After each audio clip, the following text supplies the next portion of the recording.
For the first time in 8 years, the Chiefs are not favored to win the AFC West. That honor belongs to the Chargers, despite the Broncos winning the division this year. Denver came up just short AFC Championship game, losing to the Patriots at Empower Field at Mile High. Let's take a look at where each AFC West team is drafting in the first round. Raiders, who are introducing Clint Kubiak as we speak, have the top pick, most likely going to be Fernando Mendoza. Chiefs have a top 10 pick for the first time since 2017, but even that required a trade up to get Patrick Mahomes.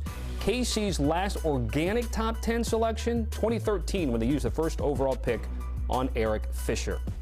We're back with Ryan Wilson and John Breech to continue to address the offseason needs, this time for the AFC West. Again, Ryan goes draft, Breech goes free agency. So let's start with the Broncos. And John, I'm going to give you first word only because I feel like that's a bigger need in terms of what they're looking for. So what would that be and need to be addressed here in the offseason?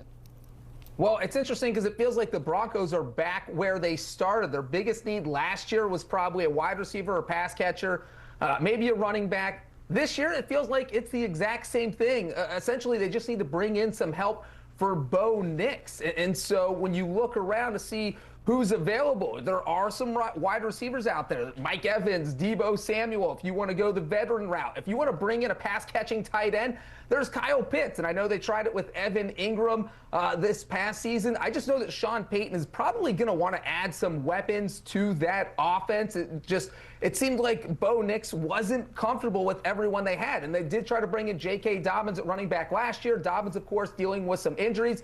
He is set to be a free agent, so I won't be surprised if they look around at some of the available running backs, and there are a lot of names there, whether it's Javonte Williams, Rico Dowdle, Breece Hall. So running back, wide receiver, won't be surprised if the Broncos make some additions there in March.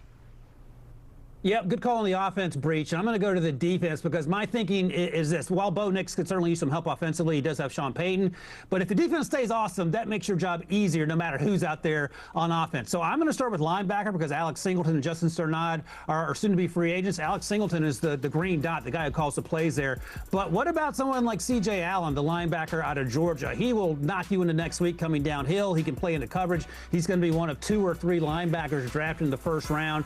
And if that doesn't get you going, what about someone who plays in front of the linebacker, Ohio State defensive lineman, Caden McDonald? John Franklin Myers' contract is also up. They could potentially bring him back because they do have a little salary cap room to work with, George Payton and company does. But Caden McDonald's the best run stuffer in this draft class. He's still young. He's going to get better as a pass rusher. And down the stretch for Ohio State, he was absolutely dominant. I love the idea of those 2 guys potentially being fits in Vance Joseph's system. Okay, you guys went opposite ends in terms of offense-defense. When we get to the Chargers, who are, again, the betting favorite as of today to win the division, and again, it's early days, you guys are of similar minds. So, Ryan, that is the O-line that was absolutely decimated by injury. In addition to that, what's the O-line class looking like this year?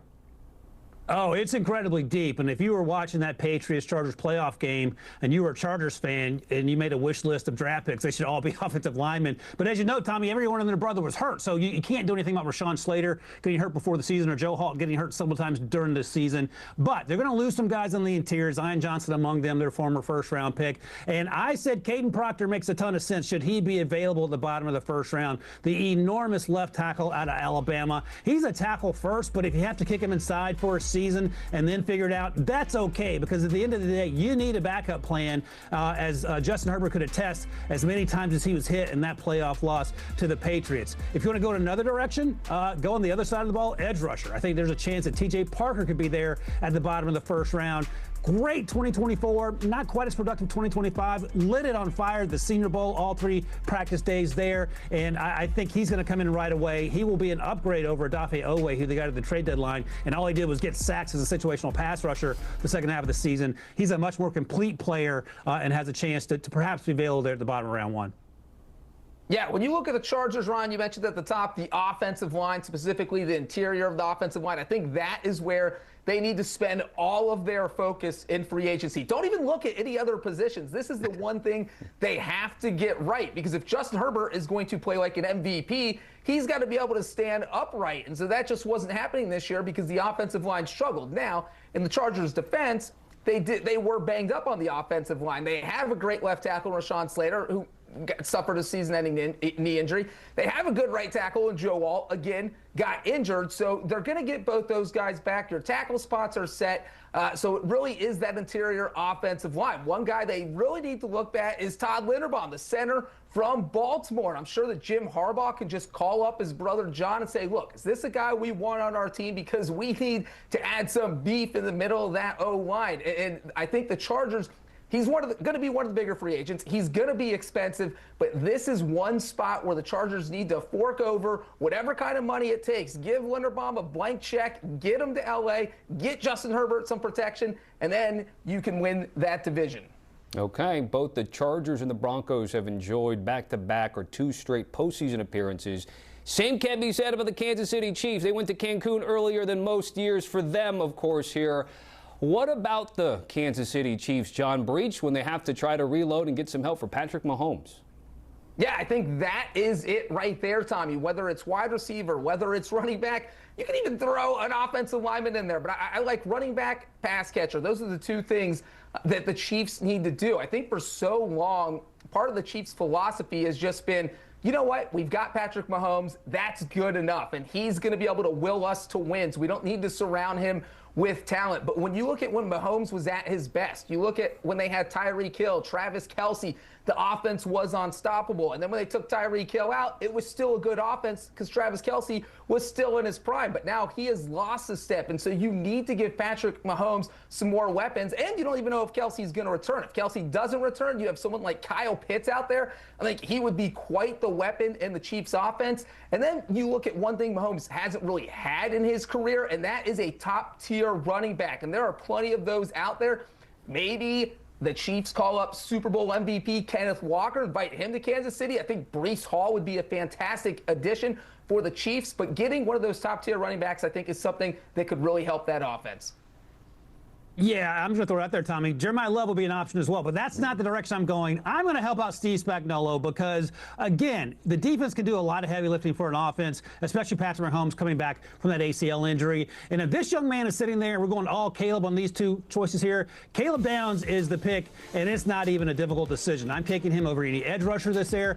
I think he has a chance to be the next version of Troy Polamalu. And I know that's hyperbole and crazy talk, but as I've said previously, if you get 60% of Troy Polamalu, he is worth a top 9 pick. They have some guys in free agency, soon to hit free agency, and Brian Cook, who plays safety, and Jalen Watson, the cornerback, both from that 2022 class. Go another direction if you want to get another Caleb, Tommy, and Caleb Banks, who's a little different physically than Caleb Downs in that he's 6'6", 330, has 35-inch arms, missed most of the season with a foot injury, but came back to the Senior Bowl, practiced all 3 days, and he was unstoppable. It looked like his 2024 tape, and we know that Chris Jones, maybe he plays this year, maybe he doesn't, but you would imagine the next season or 2, he's going to hang it up. He would be the successor to Chris Jones, and the idea of them together on the defensive line should be a scary one for everyone else in the AFC. We'll see if Downs is still at 9, by the way, Arda, but I'll save that question for another day because we got to get to the Raiders here. And Ryan, if I throw it right back at you, I heard you and Haley and John talk about how you don't think Fernando Mendoza is going to go to the Cardinals at 3. I mean, you just don't overthink Mendoza, Raiders, top overall pick, right? Yeah, I mean, this is the Drew Rosenhaus T.O. driveway situation. Next question, because if it's not Fernando Mendoza at 1, I don't know what we're doing here. Clint Kubiak should resign in protest. That's who you take. You get your franchise quarterback. You move on. If you want to get someone, you want to talk about someone at 36, you may need edge rush help, and the name I'll throw out there is Texas A&M's Cassius Howell, who could be available there. And I only mention that, guys, because some guy named Max Crosby may not be back, and that's concerned. You get draft capital in return, of course, but that's going to be a big blow to that defense. But start with Fernando Mendoza and let everything else figure itself out. Don't overthink the first overall pick.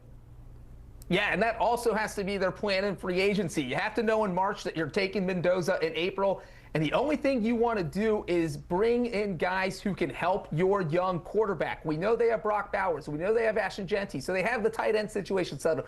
They have the running back situation settled. Why not go out, get some receivers and some help on the offensive line? I think bringing in a veteran receiver would be interesting. Someone like Mike Evans. I don't know if he's going to want to go to a rebuilding team, but a veteran who can help Mendoza in his rookie year. And then obviously in the offensive line, you don't want him taking 50 sacks in year 1, so getting some help there would be huge for the Raiders. All right, good stuff, John and R-Dub, although you guys are not done yet, but let's cap off the AFC West in terms of odds to win the conference. Chargers are 7-1, only bested by the Bills and Ravens.